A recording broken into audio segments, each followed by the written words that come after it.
Today, we learned how Odin, the chief of the Norse gods, gained true wisdom so that he could see everything that was happening and was about to happen, all at the same time. He had to pay a high price for the gift, as you will hear. Odin lived in Asgard, the home of the Norse gods. As well as being god of war, battle, victory, and death, he was also the god of magic, poetry, prophecy, and wisdom. Like most of the gods, he didn't stay in Asgard all the time. When he came down to Earth, which they called Midgard, he wandered about in a long dark blue cloak, with a beautiful silver clasp with letters called runes engraved on it. These runes contained magic spells. Odin's cloak had a hood to keep him dry, and a traveler's stick to help him beat back the bushes and branches back as he walked along. For there were no roads like there are today. As Odin was the father of the gods, we imagine him to look quite old. Odin is often pictured with a very long white beard which reached down below his knees. Sometimes Odin rode his wonderful magic horse Sleipnir, which had 8 legs and was terribly fast. All the same, Odin sometimes got tired of walking and riding about. One day, when he was really fed up with wandering, he had a good idea. If only I could see everything that is going on, he said to himself, then I could stay at home. And he thought about this for a while. What he needed was true wisdom. If only he had true wisdom, he would be able to stay at home and see everything all at the same time. But to gain true wisdom, he knew he would have to have a drink from the well guarded by Mimir, the wisest man in Midgard. The next morning, Odin left Asgard. He took his favorite knapsack and set off for Mimir's well. The journey was dangerous, for he had to climb over rocky mountains with blizzards of snow and ice-cold winds. The well was near where the giants lived in Jotunheim and lay under a huge ash tree. Mimir was not at all hospitable. "You won't give me a drink for nothing," said Odin. "The price will be very high." How right he was. As Odin tramped along the road to the well, he met a giant riding on the back of a reindeer. He immediately recognized this lofty fellow. He was the wisest of the giants who knew many things, but for all his wisdom, he did not see through Odin's disguise. Odin had pulled himself up to the height of the giant and fell into conversation with him.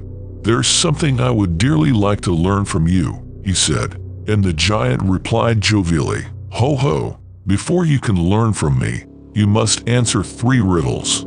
And if you answer any of them wrong, you will lose your head. But if you answer them right, you can ask me 3 questions on the same terms. Do you agree to my rules?" This was not the sort of game Odin liked, and can you blame him? But as he was so set on his mission, he consented to the giant's terms. "Well," said the giant, "these are the questions. What is the name of the river that divides Asgard from Jotunheim? What are the names of the horses that day and night drive across the sky? And what is the name of the plain on which the last battle will be fought?" Odin breathed a sigh of relief. Thank goodness for that. He knew the answers. Ifling is the deadly cold river that freezes in an instant any living thing that falls into it. Skinfax and Hrimfax are the horses that drive day and night across the sky. The field for the last battle is Vigurd. That's where you and I are destined to fight at the end of days. "Humph," said the giant. "You keep your head. Now it's your turn." Odin asked, "What will be the last words that Odin will whisper into the ear of Baldur, his son?" "That's not a fair question," said the giant. "How could I possibly know that?" "Well," said Odin, "did you worry about being fair to me?" "No, you did not. But I don't want your head. Just tell me what I'll have to give Mimir for a drink from the well of wisdom."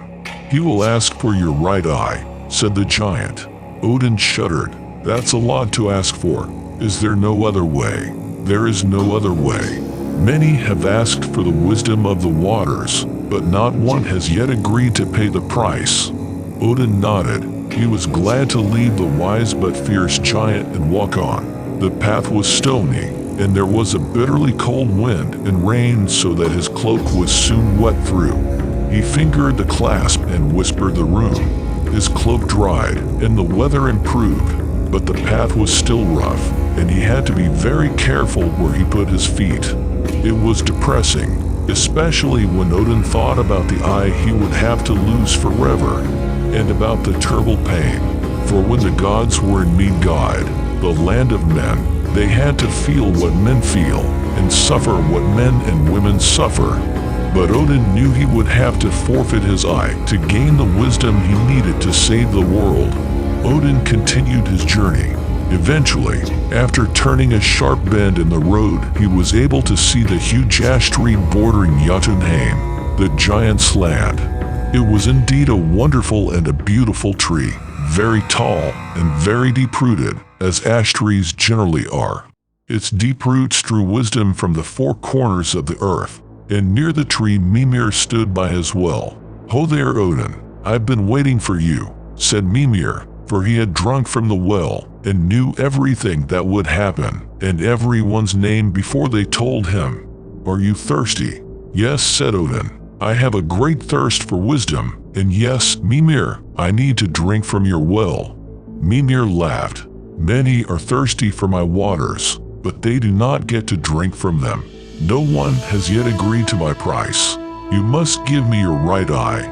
Odin considered one last time that the price was too high. His pale blue eyes were the color of the sky on a bright winter's day, when the frost is hard on the ground. His eyes could pick out the tiniest bird miles and miles away across the frozen tundra.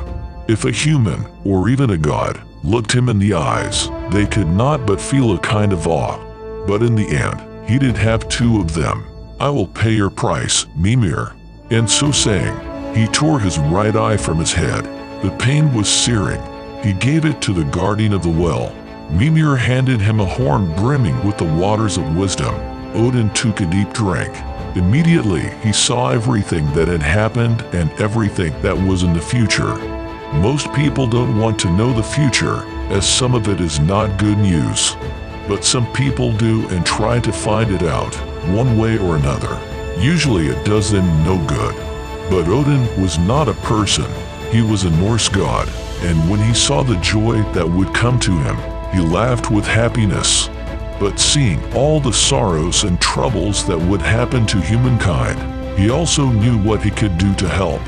For even though the gods really have no need to trouble themselves about us mortals and our puny lives and petty sufferings, they do actually care, at least some of the time. After he drank from the well of true wisdom, he knew that he must never let evil get the upper hand in the world of humans on a permanent basis. And at least we mortals can be grateful for that small mercy.